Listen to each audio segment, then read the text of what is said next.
Today, we're going to talk a bit about communication. Communication is vital for the success of your project. Why is that? Well, because you spend a lot of time as a project manager to communicate.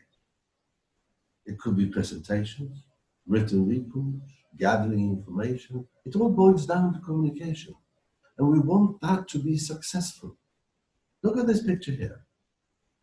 There is this gentleman to the right. He comes up, he's new to the town, comes up to this policeman, and he said, "Excuse me, sir, could you show me the way to the post office?" And the policeman, "Oh, yes, of course I can. No problem. It's easy. Just follow the road here. When you come to the first roundabout, go straight ahead. And then you come to the second roundabout, you turn right. And then you come to the third roundabout, you turn left. And then you pass the bridge over the railway." And by this time, the gentleman to the right is lost.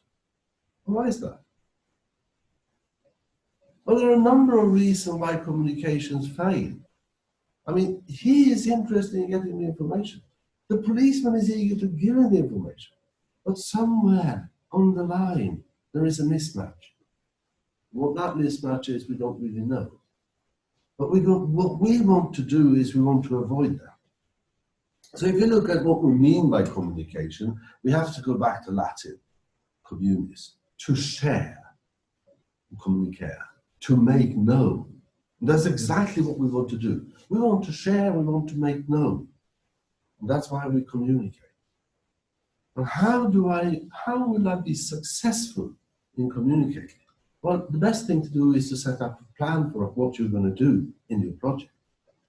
And the vital thing is, of course, to understand who are your stakeholders. Because the stakeholders are the key. They are the ones who need the information. So you have to understand who they are, what information they need in order to take their decisions, in order for them to understand what is happening within the project. So you have to understand who they are, what they want to know, and you also want to understand how you're going to deliver that information. And when are you going to deliver that information? Now that's the key, and you build the communication plan based on these questions. So the communication plan, the critical part of the communication plan is the first sentence here. Who are going to get the information? What information do they need? When is it going to be delivered? Perhaps you need to understand why and how it's going to be delivered, and also frequency, if it is reporting that's going to be delivered, for example.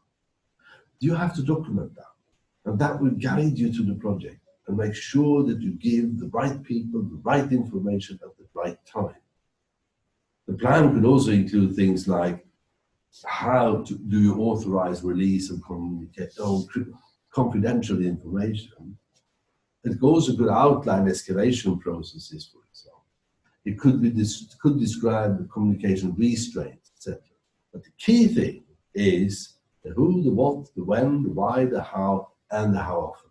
That's the key information to the plan. So what you want to do is you want to achieve this. You submit the message and you get the feedback. Yep, okay, that's fine, no problem. But you have to understand that there are obstacles. And one of the obstacles is, of course, I can't hear you.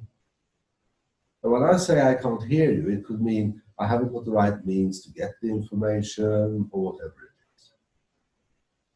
No, I can hear you, but I don't understand.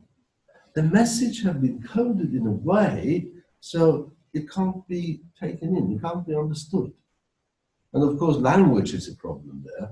If I were to make this presentation in Swedish, you wouldn't understand very much, at least most of you wouldn't understand very much. But there could be other things as well. If you were to make a presentation to the upper management of the company, you couldn't be very detailed in the information, because they will probably not understand the details. They want the overview. The third obstacle is, of course, when people don't care. They understand, they hear it, but they are not going to act upon it. Then you have to convince them. This is the right thing. This is what we want to do. This is what I would like you to do. So what we need to do is to prepare. We have to be prepared. in advance, take your time, prepare the message, and make sure that you choose the right time to deliver it. Make sure that you choose the right mode of transmission. Is it going to be a presentation? Is it going to be a written report? Is it going to be something that is emailed out? Whatever it is, time it carefully, make sure that you use the right mode of transmission, and make sure that you code it in the terms that the receiver easily can translate it and understand. Otherwise, it's a waste of time. So preparations is the key to success. So you have to understand then how you're going to deliver it, because what suits one receiver might not suit the other. Ferrari or Land Rover, slick, fast, beautiful, robust, sturdy, depends. Who are the stakeholders? Well, you have identified them, haven't you? And you have identified what their needs are, what their interests are. And therefore, you could choose the right mode of transmission. Method. Choose the right method. A chainsaw in the operating theater is not the right thing. A presentation to 150 people might not be the right thing to get the information straight to the 3 people that you want to inform about these things. So, right method, written method, oral method, whatever it is, choose the right method to do it. And make sure that your message is understood. Make sure that you ask questions, get feedback, so the message you have delivered is understood by the receivers. If you're going to make an oral presentation, there are a few things that you have to think of to be successful. One thing is that there are 3 important components to a presentation.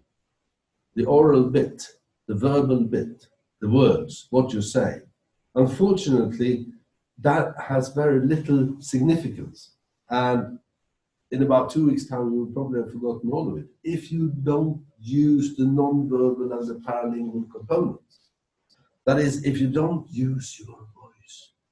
This is important. Or listen to this. Or whatever way you do it. And then remember to use your body, the room, whiteboards, flip charts, gestures. This is what I have got. And it's so small. Well, that was large. You see what I mean? To put emphasis to your message. But also consider the situation. Why are you there? What are you going to deliver? What are the values, the background? Why are you doing this?